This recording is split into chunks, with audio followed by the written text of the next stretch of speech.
Hey, what's going on, Facebook world, Facebook fam, Facebook Live, Instagram Live, YouTube Live, and all of my social media pages? What's going on, man? This is another episode of Conversations with Ron Richardson, the podcast. We are officially on episode 10, man. So it's a celebration today.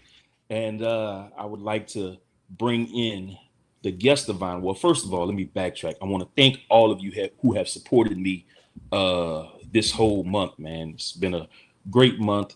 I didn't think everybody was going to follow me when I left radio, but I am glad that everybody who I work with, past and present, has followed me. And here we are on the podcast journey. So I'm going to do it proper this time, and I'm going to introduce the guest of the hour, my main man, newfound friend, extended family, Mr. Jeff Johnston. Jeff is an all-around great guy, man.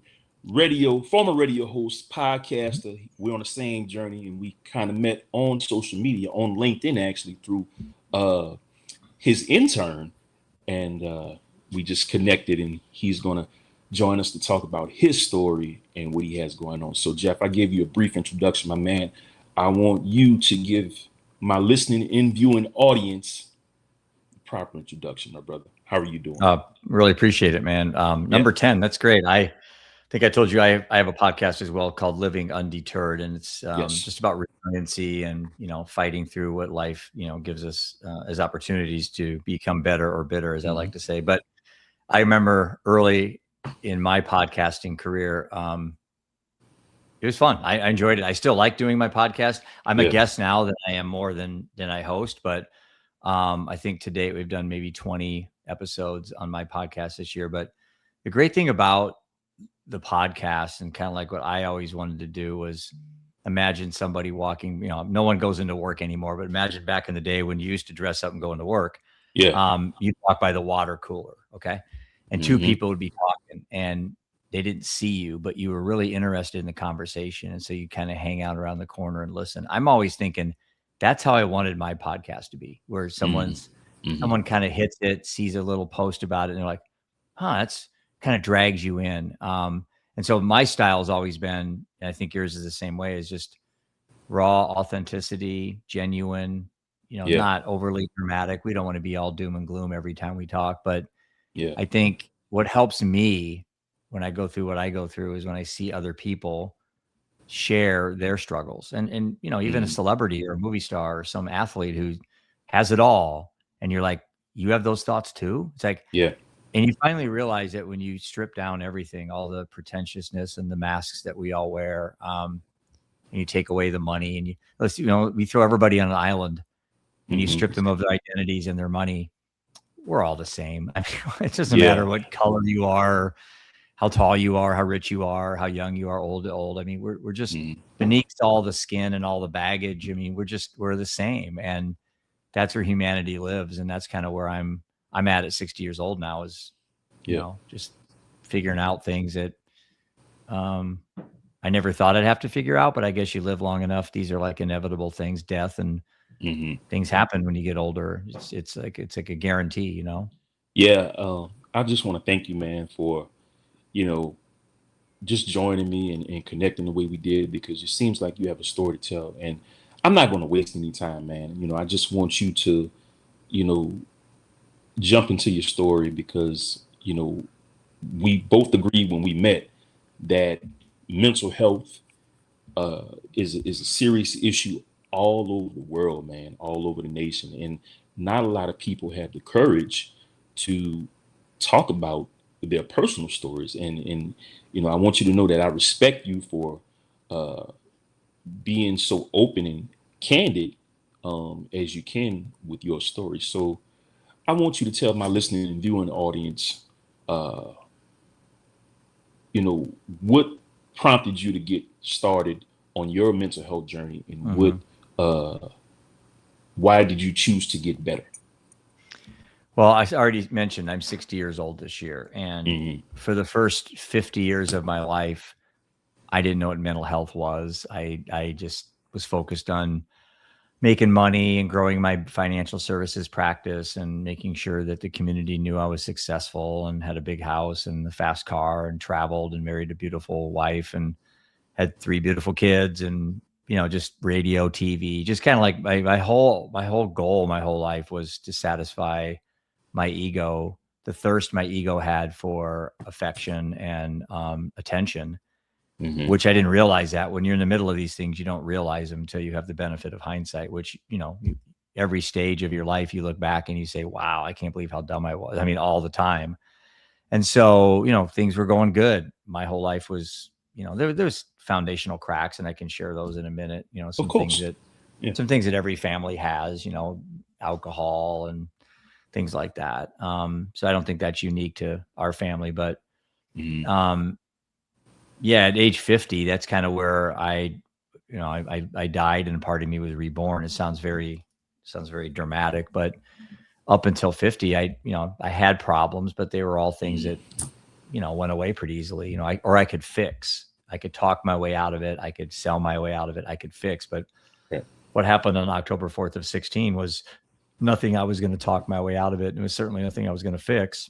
And it was just the precursor for what was to happen 4.5 years later. It was, a very unbelievably difficult 4.5 years that, it now resonates every day with me. And I still don't think I have everything figured out. And I carry a tremendous amount of imposter syndrome. Like, I don't think I'm courageous. I don't think I don't know. I'm very hard on myself, and it's something I really need to get better at, because when you're dealing with what I've dealt with and then being hard on yourself, you're not giving yourself any chance to let the universe set course for you and change your life. And so I've learned a lot of giving myself more grace and mercy as I navigate through this. That was going to be my next thought, but you beat me to it. I always say, and I have to start taking the advice that I give out. And I think that's bad about radio people, is that we always want to be able to relate to our public and relate to the people that listen to us and view us, but we don't take our own advice a lot of times. And, that has been one of the hardest things for me in my mental health journey is, okay, I can listen to everybody else, but when it's time for Ron to sit back and say, hey, Ron, I need to do this, it's really, really difficult for me to dive inside myself and say, okay, I got to fix me. So I want you to get into, we're going to continue with that, but I want you to get into that moment, October of 2016. Yeah. So October 4th of 2016. So coming up on 10 years, it's just mind boggling to me that this has been 10 years. But I got that call that every parent dreads, the one that you see in movies where you go, God, man, if I got that call, what would I do? It's like the worst possible thing happened in my life. And when the phone rang, my heart sank, because I kind of knew the time of the morning, the person calling, I kind of knew that it wasn't going to be good news, because, we had dealt with a lot of issues 8 years exactly preceding this call that, were red flags and warning signs. So this wasn't a call out of the blue. I actually, quite honestly, had been kind of anticipating this type of call potentially happening. But I was told on that morning that our oldest son, Seth, was found dead in a hotel room, needle in his arm, had run into fentanyl. I'd never heard of fentanyl. I knew what an overdose death was. I mean, but I never, what was fentanyl? And so, the minute that the words I heard, Seth is dead, come across the line, unless you've been there, you can't relate to it. It's like if someone says, my doctor called and says, I have stage 4 terminal cancer. I've never had that call, so I really can't relate to it. I think I can, but once they say, well, that, that's terrible, but then it goes away, right? Well, when someone tells you your son is dead, it's over. It's final. And all the last things I wanted to say to him, all the fights we had over stupid things, were just expunged. They were just wiped away. With no opportunity for me to rectify anything to help him. And 23 is so young. I mean, so young. And he was, it's a complicated story, but he was given Adderall at 16, and that's really where things for him started down the bad path. Some kids can handle that stuff, and Seth wasn't able to. And it kind of was a gateway. He took a pill. It made him feel made him feel better, It's basically watered down methamphetamines. That's all Adderall is. Yes. Just speed. And we hand them out like Skittles today. And I don't think there's a lot of talk about the downsides of it. And for Seth, I can only speak for Seth. I've never taken Adderall. He started abusing it. So taking 2 and then selling it at school for, $5, $10 a pill. So now he kind of figured out, I can make some money doing this. And then, when he sold it, he didn't have it anymore. So now he had to replace it with something. So he started doing the pot and drinking heavily and cocaine. And, then it got into a couple drunk drivings, and then he had a breaking and entering to pay for his drug habit. And then he got arrested for stabbing somebody. It was really unfortunate. He was at a gas station with a girl, and the other guy pulled up, the ex, and Seth was sober and not on any drugs. I read the police report, and they tested him. And the guy started the fight, and my son made the big mistake. He happened to have a knife on him. If Seth doesn't have a knife on him, he doesn't stab a guy. He probably gets in a fight, maybe gets sent to jail, but not a year in prison. And so he was defending himself, stabbed the guy, and guy got a permanently damaged arm, and Seth went off to prison for a year. And I kind of thought that was rock bottom. I heard the recovery community saying, "Oh, people have to hit rock bottom." Well, what happens if rock bottom's death? Right. That never really crossed my mind. And I don't, to put you on pause, I don't really think that ever crosses anyone's mind. No, because we look at. I didn't know anyone that died. I didn't have any. I didn't have a circle of friends that lost kids to alcohol. I didn't know anyone that committed suicide or taken their own lives.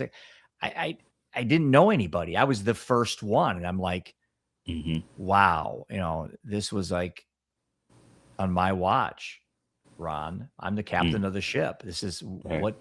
So then I went through this just terrible self-blame, and every dad, mom probably goes through this. And it's not true. I did the best that I could, man. I don't think if I went back in time, not knowing the outcome, let's say, and I could go back and relive, I think I would do pretty much everything the same. I probably would have stopped my drinking, to support Seth, but that came later, unfortunately, too late. But so there's lots of really good life lessons in something like this when you have a scenario like this happen. And you know what? There has to be, because if there aren't life lessons and you become somehow a better person, then the only other road is punishment and pain, and you become a bitter person. And that's the road that you drink and you do drugs, and then you end up joining them. So that was the first time in my life as a control freak, as somebody that could always fix things, where this was unfixable. And then I had to tell, obviously, my wife that was horrible. Can imagine that. And then I'd tell the 2 boys that their older brother was dead. I want to backtrack for a second. Yeah. You said you had to tell your wife. Yeah. So you were the first one that found out, correct? In our family, yeah. Okay. And then my wife was at home getting ready to go to the golf meet that we were going to go on, because I dropped my son off to play golf that day at the high school. And, 7-mile drive home, I don't remember anything. I just remember, how am I going to tell Prudence that Seth's dead? Like, how am I going to do this? Like, how do you break it to him? And so I get to the garage, and now I start trembling, and I can't. I'm like blacking out. I'm lightheaded. Sick to my stomach. She has no idea what's coming. The next 30 seconds, Wow. her life is over. Yeah. And she doesn't know it. And I come around the corner, and she sees me, and I just say the same things I heard from on the call. Seth is dead. And, everything just stood still. This is painful silence, a loud silence, I would say, piercing silence. Like, it was so quiet, it was deafening. Yeah. And you could just feel the tension, and we both hit the ground like a rock. And, then I put in the be strong husband hat, and, then I had to figure out, how am I going to tell the boys that their brother's dead? I just went from, how do I tell these people? And now it's like the 2 boys are going to come home from school, and what do I say to them? It's like, it was hell. It's as bad times 10 as what you see and what you think it is. It's unimaginable. It's just, I I don't know if there's a crueler thing to happen to a parent is to lose a child. I don't know. I don't know what it's like to lose a child. Um, I have no idea, and I hope I never had that experience. But tragedy in my life happened in 2017. Mm. Uh, my grandmother, the woman who's the rock of our family, my maternal grandmother passed away, and she was the woman that I lived with uh, all of my life. My grandparents raised me. I can sympathize and empathize with you because in that moment, someone who has been a part of your life, most of your life, is now gone. Now, mind you, I was like 34, and Mm-hmm. I was instantly thrust into. I was a man, but I was instantly thrust into manhood, meaning that I had to, you know, they left me the house, and I Mm-hmm. had to start doing these different things, and like you, I put on the leadership hat, and I said, okay, you know what, everything is going to be okay, Mm-hmm. and I just kept going. I was working at a radio job at the time, uh, and I talked to my program director, and he was like, take the time off that you need. I took the time off, a week or whatever, got all the stuff out of the way, and then I was immediately thrust back into my normal schedule. Mm-hmm. And needless to say, Jeff, I never really had time to grieve. Yeah. And that's what a lot of people don't realize.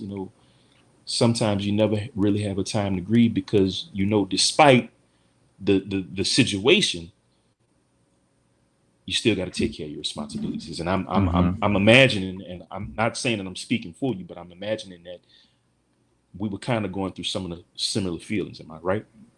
Yeah, I think, when we hear a story, the first thing we do is kind of ourselves to like our story. That's why we read books. That's why we watch movies, because we sit there and we relate what's going on the screen or in the book Yeah. or in the airwaves. We relate to our story. It's just that's what we do. And Mm-hmm. I think when people hear the full story, so there's I'm halfway through basically what ended up happening in my life. It's easy to compare grief as it is to compare success. So I think Yes. there is a toxic element to saying to yourself, hearing my story and going, wow, it's like, I just lost my cat. That's my only loss in my life. I shouldn't feel bad because Yeah. Yeah. Jeff lost all this, Yeah. but that's unhealthy. And I don't think that's warranted. And no Mm-hmm. different than it is when you see someone with a big house or a successful job and you're like, wow, how'd they do that? I'm not good enough. I'm not good. I'm not as good as Yeah. Ron because he's got a bigger house. It's just as toxic, and if not more probably, because then Mm-hmm. if you are going through something really difficult and then you start gaslighting yourself, telling yourself you're not worthy or you're not respectable or you haven't earned abundance in your life because you were a Mm-hmm. bad dad or maybe you missed opportunities. Right. I just see there's just so many. And the funny thing is as I say these things, I feel hypocritical. And Mm-hmm. this is where I have a lot of imposter syndromes because I think I can speak articulate enough to explain what's in my head, but whether I actually live that way is Yes. the challenge for me. So Yes. I'm an advocate.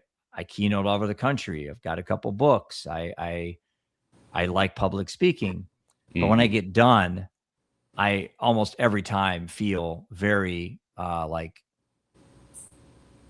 not.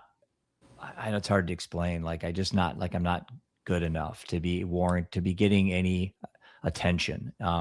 Yeah. Because of what happened on my watch. Like, why should I be out talking about this when I lost half my family when I was the captain of the ship? What Mm-hmm. makes me, other than my story sucks, it's like what makes me an expert or what makes me what makes what I say valuable if I'm not really I didn't practice that prior, but I guess I've practiced it since, and that's all that really Mm-hmm. matters because Yeah. I made a lot of changes in my life after all this stuff happened. That you know. Yeah. Life experience, man. I'm gonna put you on pause for a second. If you guys want to find out more about the Conversations with Ron Richardson podcast here on YouTube and on StreamYard. You can hit me up, Richardson Ronald 024 at gmail.com. Richardson Ronald 024 at gmail.com. You can also follow me on Facebook. Just search for the Ron Rich or Ronald Richardson Facebook page. And you can find out everything you didn't know. I'm also on Instagram at Ronald_Richardson_Jr. on Instagram, LinkedIn, TikTok, and Substack. So I'm all over social media. Jeff, before we get back into business, give my listening and viewing audience your social media handles and your email address. Tell the people where they get in contact with you. I mean, I'm all over LinkedIn. So I have 2 profiles, Jeffrey Johnston and Brightn, Brightn. And then Facebook, I think I have 3 or 4. Once you go to one, they're all connected. So just go to Jeffrey Johnston or Brightn under Facebook. But and then our company, my team has posts on TikTok and Instagram and things like that I'm not really on a lot, X. But so, going back to the rest of the part of the story that kind of like put a bow tie on all the bad stuff that happened. But so I had been an alcoholic my whole life, and that was something that I think my inner circle knew. I didn't share it a lot because I didn't really think I was. I drank for a long period of time, 32 years of my life, 5, 6, 7 days a week. But I didn't really black out. I never wasn't violent. I had one drunk driving in the late 90s. Other than that, there wasn't any alcohol really had no negative impact on my life other than it made me feel like shit in the morning. I probably missed, there's things I obviously missed as a dad and a husband because I was consumed with drinking, but nonetheless, I was able to build up a successful business and everything on the heels of being an alcoholic. But in the middle of it, you don't realize you are. And I did realize it when I decided to stop drinking. So after Seth died, my wife was really struggling. Her alcoholism had just gotten way out of hand.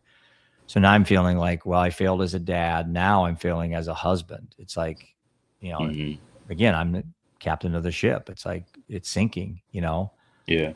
And so I made the decision on December 24th of 17 to stop drinking. I just looked in the mirror and gave myself that talk that a lot of people have and men need to have because the mirror can't lie. I mean, I can lie to you. I can lie to your listeners, but I can't lie to the mirror. And so I just looked in the mirror and just said, you pathetic piece of shit. You don't deserve to be married. You don't deserve to have kids. You don't deserve to be alive. I took my glass of wine I had and poured it down the sink. And then that's the last time I've had a thought of alcohol. It's been almost 9 years now. Not one time have I been tempted to drink. I can't really explain that. People that believe the disease model and they're convinced that alcohol is a disease, they're going to say, well, then technically you weren't really an alcoholic then because a true alcoholic couldn't do that. And I'm like, whatever you want to tell yourself. I don't care. I don't drink. I mean, I don't drink. I don't care what you think about me. And I'm not trying to tell you to quit cold turkey, but I did. And I drank for 32 years and that's all I know. So, but people that get married to these ideologies, they'll say, well, then you weren't really a true alcoholic because a true alcoholic has to go to AA 5 days a week and has to, and tortures themselves. And I'm like, okay, then I'm not a true alcoholic then. Yeah. This is the thing, that people, they always want to say, well, you're not dealing with this, you're not dealing with that. You shouldn't feel like this or you shouldn't feel like that. Care. But how can a person tell you how to feel about your experiences? They can't. And when you look in the mirror, they're not looking back at me. Yeah. No, nobody that said those things was in the mirror looking at me. So I only care about me. I only care what I think about me. I only care about things I need to do to make me a better human being. And I don't really care what people think about me. Now, it took me a long time to be that way. But anyway, right after I decided to quit drinking, 4 years after that, my wife drank herself to death. So from 50 to 54 and a half, I lost half my family to things that were preventable and predictable. And that's the frustration to me because I don't consider what happened to me or for me, however you want to say it, as tragic. I just don't accept it. I just don't. I mean, tragedies, getting hit by a car, is your dad getting Alzheimer's, it's a baby drowning in a pool. Those are things that are tragic. Plane crashes. Those are tragedies. My son running into fentanyl after an 8-year addiction journey, that's just unfortunate. My wife drinking her to death, 4.5 years after our son died, and being in rehab and all the chances she had to quit. That's unfortunate. Those aren't tragedies by my definition. And this is where I don't do well when people give me pity or sympathy, because that implies that they're sorry for me. I don't want anyone sorry for me. The last thing I want you to do is say thoughts and prayers and thinking of you. I want you to say, Jeff, how can I help you? That's what I want you to say. I want you to say, how can I help? And then I think that's how we start to right this sinking ship, instead of, coming up with 8 different labels and diagnosis and DSM now is this thick. And hell, everybody in the United States, if you took the DSM and we all sat down with a marker and we flipped through the pages, I probably got 20 different labels. I'm probably everything in the box. And then once someone tells you have ADHD, that becomes an identity.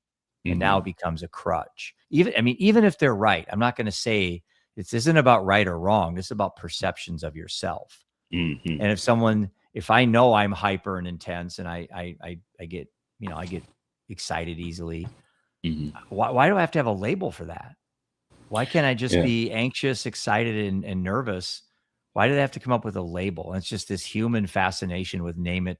And the reason is if I'm filling out an insurance form for a claim or for, to get some help, I can't put I'm just excited or nervous. I have to put down a label that fits their little narrative. And that label's, a depression, or it's anxiety, or it's, manic. It's like, I don't know. I just think that there's a huge opportunity here that we have as a society to step back and take a really good look at what we've been doing to our human peers over the last few centuries, or last few decades, at least, back to the 70s, probably. And how's it worked? I think it's easy for us to blame social media. It's easy for us to blame the algorithms as the downfall of humanity, or AIs, but it goes way back before that. And that's what I was going to say. Yeah. It goes back way to back. Just having to diagnose everything. Yeah. And our desire and need to have everything fit into some convenient box. And hey, listen, I've lost half my family. I have a right to be sad over a long period of time. Why do I have to be labeled depressed? Why do I have to have depression? I don't have to accept that on my terms. Just like I don't accept I'm an alcoholic. I don't drink. Why am I an alcoholic? So someone tell me that. I write about that in my book. It's like, if I was overweight and I went to, I'm not trying to be disparaging, but I think it makes sense. Fat people are us. Okay. Just like, or Fat Anonymous, Fat People Anonymous, and you have Alcoholics Anonymous. And I go around into a room and you're in the room and we're looking around and I go, hi, I'm Jeff. I'm fat. And you go, hey, Jeff, nice to meet you. Right. Okay. 6 months later, I lose all my weight and now I look great. And I'm in the same room, same meeting, same people. Am I going to stand up and say, hi, I'm Jeff, I'm fat when I'm not anymore? No, you're not. So why the hell do we do that with alcohol, people that drink? I never, ever felt comfortable with that. I go to, I don't know, probably 20, 30 AA meetings a year. And everyone goes around the room. Hi, I'm Ron. I'm an alcoholic. Hey, Ron. And I just comes to me. Hey, I'm Jeff. I don't drink. That's all I say. I am refusing to label myself. And you know what? You could say, well, Jeff, then you're not a real alcoholic and you shouldn't do it. I don't drink. I don't fight the urge. It's like, I ain't that smart, man. The thing is, I am in the differently able community. I'm trying to get away from using disabled. I was born with cerebral palsy. And, that is a label that has carried all through my natural life. Yeah, and, imagine. Like I say, I fool a lot of people because I stand 6'3", 200 pounds. You really can't see what's wrong, quote unquote what's wrong with me until I walk. Right. And Right. you know, it's a label that I was just like, you know what? I don't want to be defined by my disability. You know what I'm saying? So, Yeah. you know, I'm never one to sit up here and let people say, "Oh, you're an inspiration." I mean, I appreciate it if Yeah. that's what you think, but Right. I'm just a man Right. who happens to be differently able, just going about his life doing Right. everything that I can to make it in the world. Mm-hmm. But you know, people have this, they're stuck on wanting to label you and wanting to put you in a proverbial box. And once people put you in that box, you know, that's all they see you as. So Yeah. I said, you know, to hell with it. When I got into radio, and the first opportunity that I got to have a radio show, I said, man, I'm gonna break this stigma that's attached to the differently able community and show people, hey, you know, I may have this going on, but I'm out living my life. I'm out, and I know this is not the right time to say this, but I'm out having a drink or two. Mm-hmm. You know, No, it's just fine. yeah, Yeah. I mean, I'm relaxing. not anti-alcohol. I'm Yeah, anti-alcohol for yeah, Jeff. That's it. yeah. You know, and I still deal with, you know, well, oh, you're disabled. You shouldn't be doing that. It's like, okay, you know what? I'm gonna live my life, Yeah. and I'm gonna do what I do, and you stay over there. You know Yeah. what I'm saying? I Yeah, think the other thing too, Ron, is there's this assumption that we're broken. Like there's broken people and there's not broken. There's ADHD people and there's not ADHD people. It's like, I just believe, and again, I'm not a clinician, I'm just going off my lived experiences, that yeah, there's a continuum, there's a spectrum, there's a continuum out there. It's like, I happen to be high with what's considered ADHD. So maybe I'm an 8, maybe someone else is low. And so instead of saying somebody's either this or that, that assumes that there's a black or white, or right or wrong, or left or right. It's like the reality is there's just us and we're having a lived experience. And I think the reality is that if we can fight back and push back against this narrative of broken people in a system that's broken, it's like, no, I'm having a hard lived experience that was inevitable. The day you're born, you know it's going to be a fight. You know it. You don't know it as a baby, but people around you do. right. And if you live long enough, it is 1000% guaranteed that you are going to lose people that you love. You just don't expect them in the order. Yeah, You know, yeah, you expect grandparents, your parents, maybe a spouse, never a child. I went my oldest son, my wife, and my mom all within 4.5 years. And my dad's 95 and still around. So the one that statistically should have died first is the one that's still here. And the one that should have died last was the first one to go. So it wasn't the fact that death happened in my life. Hell, I'm 60. It's the order that it happened. Yeah. And the reasons why it happened that were so preventable. I mean, they both should be here. Seth should be enjoying his daughter now. Brightn should have a dad. Her mom's a meth addict. We don't know where she is. So it's like, but here I am, you know, how am I going to let this quote story of my life unfold? Look, what's my responsibility as a dad and as a grandpa? Like, you know, and that's the challenge of being an advocate is it's very taxing. It takes a lot out of you. I mean, I do this 7 days a week. Every moment I'm awake, I'm working on the app or working on my next book, and it's all about helping others. It is very little to do about enriching myself or help. I mean, I've spent all my money on this. I don't have anything left at 60, but I don't have any regrets with that. The app is helping people. It's changing lives. But you know, when I'm in my dark moments, I ask myself, would I do this again?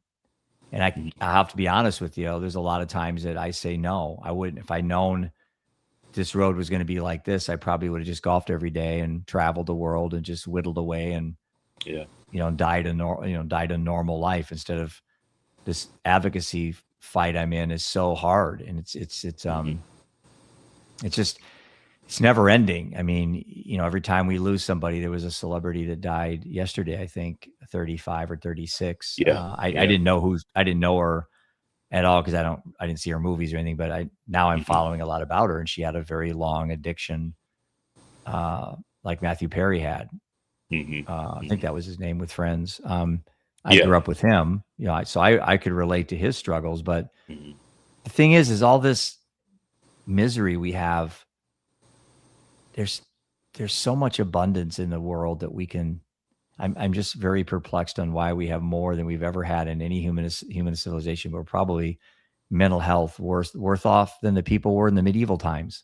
Yeah. I mean, they probably had better mental health back in the days when sewage was rolling down the middle of the street and you couldn't eat, and they probably had better mental health. I mean, right now we have everything, but we're miserable. It's sad. It's sad. I think, you know, part of it is, you know, we are in the age of social networking. Yeah. You know, so everything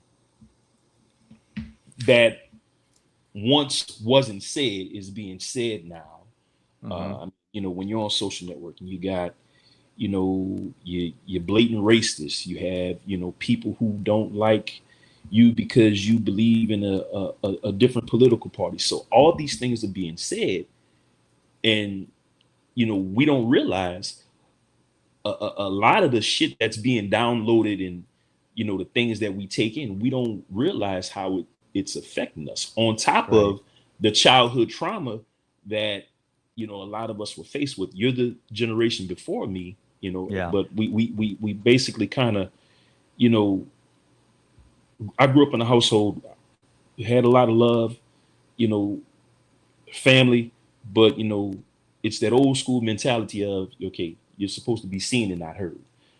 So a lot of times I felt like I couldn't express myself, and, you know, a lot of the things that I dealt with carried over into adulthood.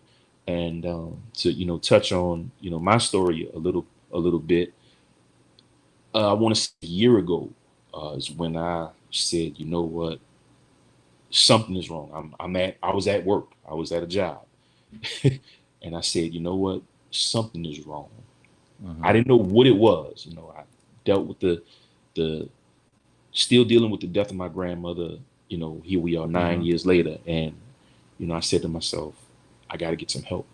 And it took a lot of courage for me to do that, because you know, not a lot of men, I don't care if you're black or white, not a lot of men are going to sit up here and say, hey, I need help. Because what are we taught? We're taught we're supposed to be the providers. We're taught we're supposed to be the breadwinners. You know, there's no time for, you know, oh, I can't do it today. You got to get up off your ass and you got to do it. Yeah, I know that's the generation I grew up in too, in the 70s. You know. Yeah, man. So this has been a great interview, man. I want to touch on the positive side of things with you, man. Because, you know, despite your situations that you've been in, you are a very positive guy, and I admire what you do. Tell us about this Brightn App, and tell us about how that whole situation got started. So, you know, I did investments for a long time, and so we did what's called financial planning, and that's where I would gather assets, and then I would recommend where you put your money. Well, I got into mental health, and everything was so focused on putting out a fire. There wasn't any really planning. It was just like, you cross your fingers. You have 3 kids. You cross your fingers. None of them has a problem. You have the talks and things like that, but that's not doing any good. And then one kid has a problem, and you come rushing in to save them.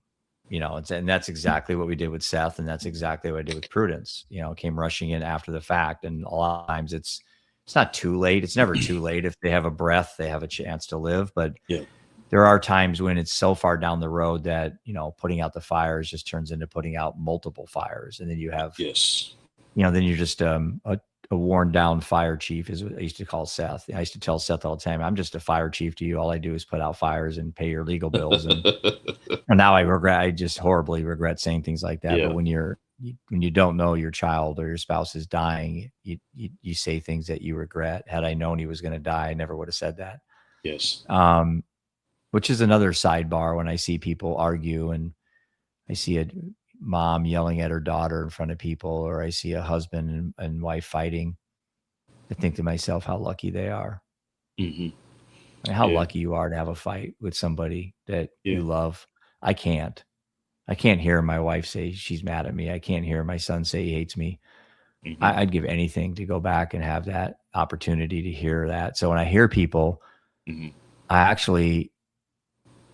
don't think they realize how lucky they are to be able to have a fight with somebody that's still here. I mean, Doesn't feel like it when you're in it, but none of this stuff feels like it when you're in it. It only makes sense when you look backwards and you piece it all together and you see a pattern in your life that this now makes sense because it got me to this, it got me to this. And when you're in the middle of it, it looks chaotic and it is chaotic, and I think in a way philosophically, and again, I believe Stoicism. I shouldn't say believe Stoicism, but I pay attention to Stoicism, which is a lot of the, ancient Greeks, Epictetus, Seneca, Marcus Aurelius. And they talked a lot about reframing, about, focusing on the things that you can control, which sounds very easy to say, but it's hard to do, and, reframing things as more taking a situation that happens to you and you have two people and the same thing happens. One of them gets mad and screams and gets all angry and starts going backwards. The other person just breathes and just kind of understands that this too shall pass, just like the best of times always pass, so do the worst of times.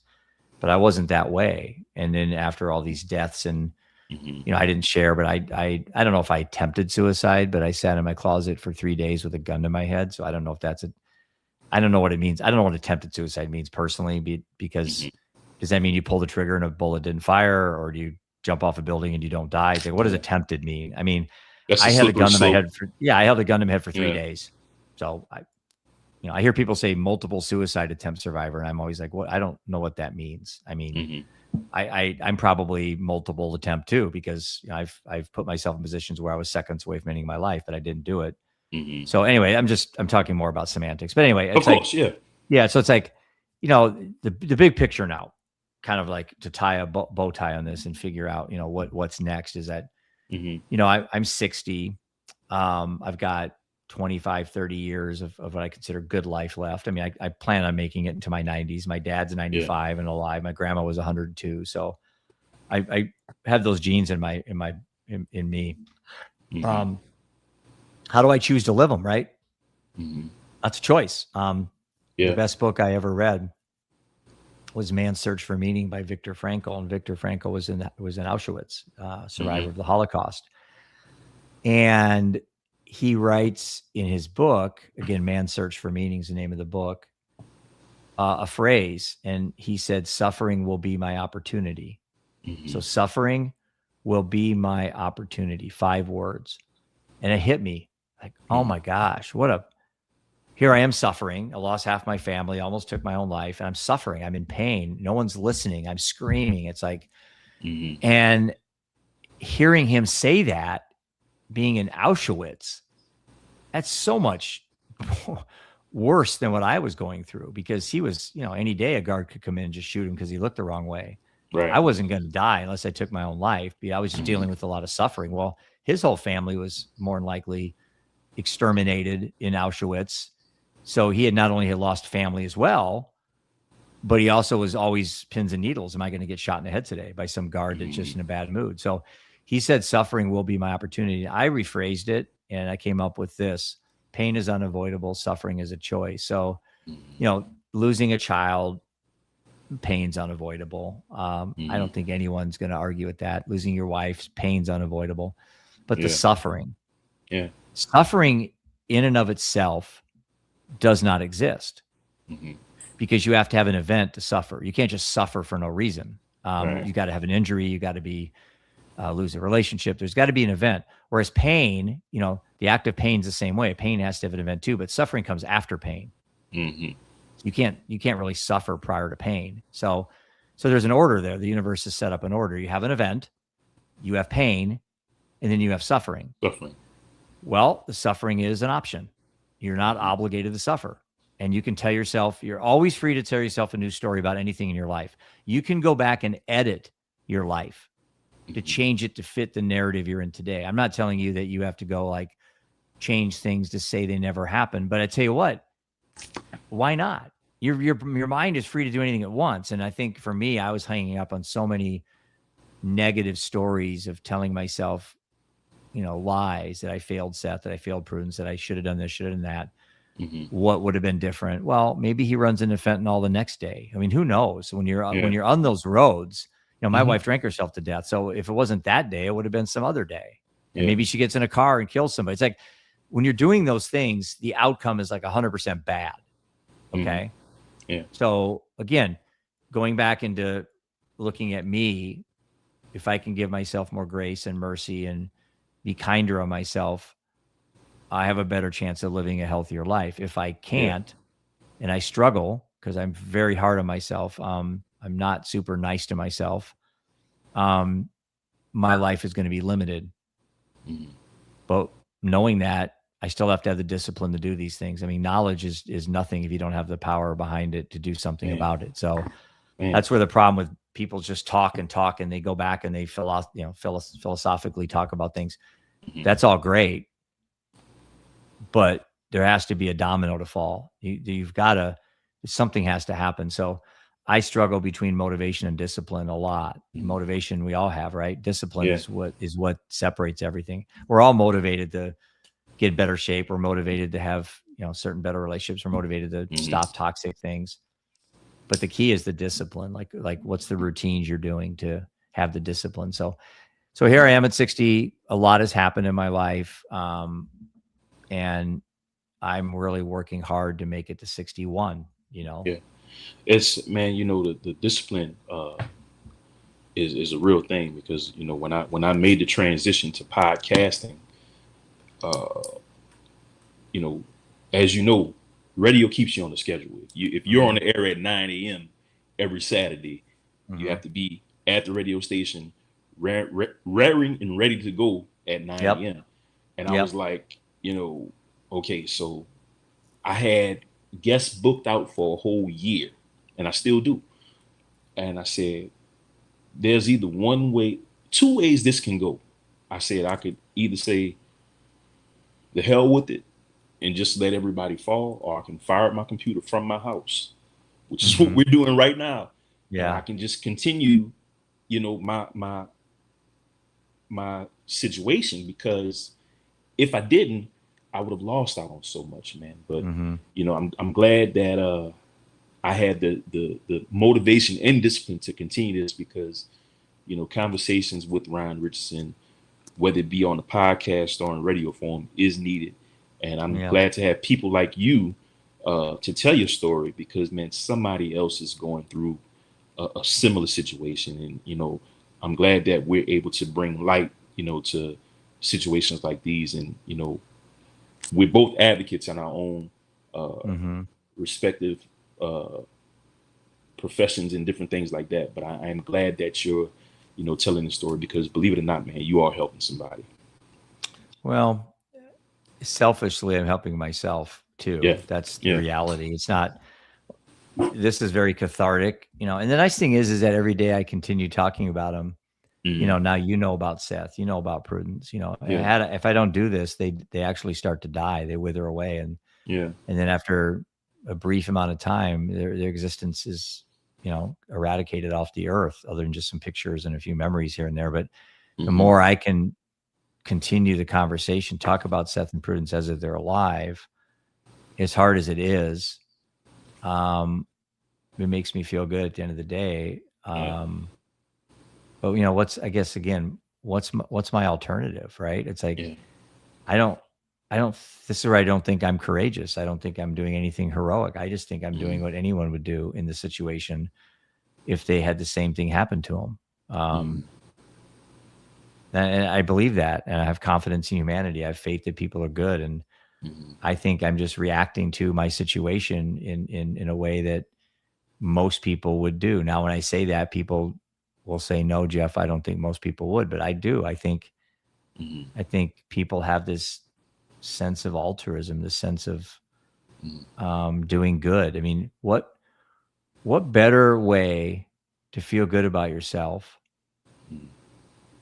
than helping somebody else?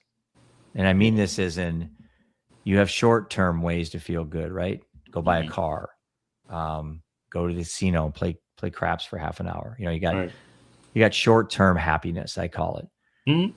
But purpose and passion, things like that, those are long-term peace and joy elements.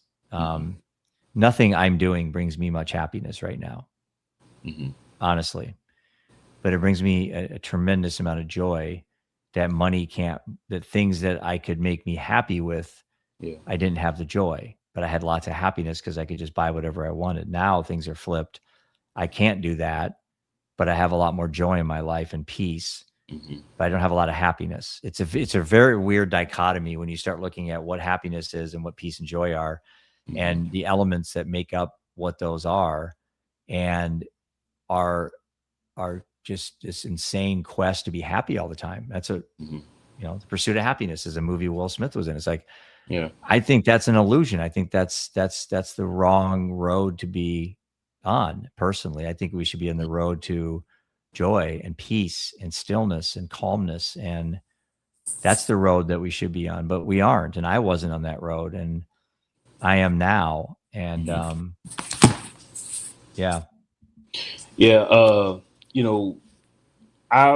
gotten to that age now where I just I'm not worried about being happy. I'm not either. Happy is just the icing on the cake. Let's say that's the way I look at it. I just want to be in peace. I want to live in peace, and I want to love the people that love me while they're here.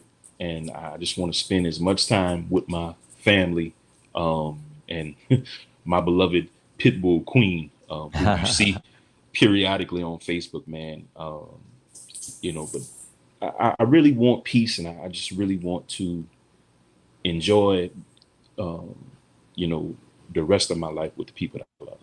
So, man, this has been a great interview, and I really, really do appreciate you for jumping on my podcast with me. So I'm going to do you a solid. You send me a date, and I'll jump on your podcast, and we'll talk about disability and mental health. Okay? I will. That'd be great. I'll have Emma reach out to you because I do appreciate this opportunity, and I think you'll do great. 10 is you have to get to 100, you got to break through 10. So, and to get to 1,000, you got to break through 100. So, I mean, these are all milestones, and just keep being you, and find people that, have a compelling enough story where I think if it's presented right, or accurately and authentically, everybody listening could pull something out of my story. It may not be the depth of what I went through, but there's something in there where you could say, well, this average guy living in Iowa, if he can do it, so can I. And that's kind of like what I want to tell people, is that I don't anoint myself as any expert. I'm certainly not without flaws and doubt, but hey, I made it to today. I'm pretty damn proud of myself after the last 10 years, and the 80% of the last 10 years, has been the hardest of my life, but I also have to know that my worst days, my hardest days are probably ahead of me too. I mean, you have to have that mindset. I think it was the Boy Scout said, expect the best, prepare for the worst, or something like that. It's like, you want to always expect sunny days and rainbows and butterflies and unicorns, but some days it's vampires and monsters and werewolves, and it's rainy every day. Or it's like the movie Odyssey. I don't know if you saw the movie Odyssey recently with Matt Damon, but I was watching that movie. I was watching the movie, and I knew a little bit about it because I read Homer's Odyssey back in high school and stuff. And I really loved that time of human history, the Roman Emperor. I mean, my youngest son's named Roman. So I really like that part of world history. But watching that movie, I could relate to like the last 10 years of my life. Like every corner, there's some creature trying to kill me, like a cyclops or these 8 feet tall guys with, armored shield trying to kill me. It's like, I feel like in a way that my life mirrors that, but I think a lot of people can watch that movie and can relate to their life. I'm not the only one feeling that way. It's all of us feel like we're in an Odyssey, and quite honestly, we are. And Matt Damon, Odysseus was trying to get home, and that's really what all I'm trying to do. I'm just trying to get home. I'm trying to find a home for me, but I'm grateful. I mean, as much as I cry, I'm really grateful to still be here, to have a chance to fail and have a chance to feel pain and have a chance to feel love. And those are gifts that, 99.99% of the people who've ever lived can't experience that anymore. Right. It's only the living that can experience those things. And so we're really lucky to be to be a very small, in the history of human that live on the earth. Think how many are still around. It's a small percentage. So we're lucky. Yeah. My grandfather always my grandparents always used to say, any day above ground is a good day. Oh yeah. And one of my main sayings is anybody who asks me, "Hey Ron, how you doing?" I'm just taking one day at a time. Yeah. And my grandmother was my world, and my mom is my world also. Shouts out to my mom because she'll be listening to this podcast later. But she always says, Ron, just continue pushing. You got to do what you got to do. And my mom is a genius, and my grandparents were too. Yeah. And I don't know, but I'm a man of God, and I thank God every day for these people, who have been placed in my life. My family and friends, co-workers, and everyone. And I just want to wish you all the best, man, in closing. And before we close, do you have any positive words of encouragement that you want to give my listening and viewing audience? The only thing I would say is, no matter what state you're in, no matter what position you're in, up to this point, you survived 100% of every bad thing that's ever happened to you in your life. You're batting 1,000% right now. That gets you in the Hall of Fame of every sport, every corporation. Yes. So you have the odds in your, and I also believe that you can't always have bad luck and bad things happen. If you keep showing up, you put in the time, you take the challenge, you take the risk, the universe will take care of you, or God, however you want to say it. I mean, it's not possible to every single day have the worst things happen. It's just not, it doesn't work that way. So you've survived 100% of the worst things that ever happened in your life.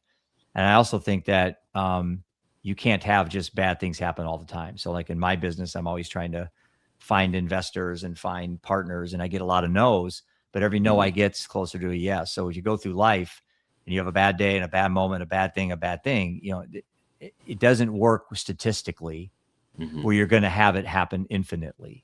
There's going to be a break. And when it shows up, you have to be in a frame of mind to accept it. Because a lot of times we're closed and abundance is all around us and we miss it. And then we say, oh, I never get anything happen to me. Well, it's because you're not open to it. And I was never that guy.